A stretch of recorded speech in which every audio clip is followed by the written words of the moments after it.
Okay, folks, we're back. Hold on a second here, Bob. We're gonna go ahead and get an up close here now. We're gonna do a, get some kids on the dirt bike over here. We're gonna do a release here. Let him go. Okay, let's have a close up here, Bob, of him one more time before you let him go. Look at that, huh? And a nice, Bob got himself a 25-inch carp. And there he goes. And? Maybe. Uh-oh. Hey, Bob, you killed him. Shut the camera off. No. He'll go in. Watch, he'll come back to life. Yeah, he'll wake up. He will. I had one out of the water, that 27-inch man, that was like, he was like out of the water for like a half an hour or something like that. Yeah, he'll wake up.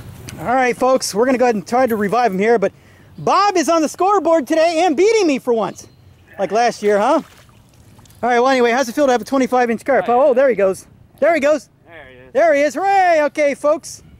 For all those PETA lovers out there, folks, he did survive after all. Bob right here is reeling in the glory of finally catching a 25 or 20+ inch fish here now that he hasn't done for a long time. Let's all give him a great round of applause for coming back to California. Bob is back. And he's part of the fishing show from last year. Okay, all right. If we get anything else, folks, we'll be back.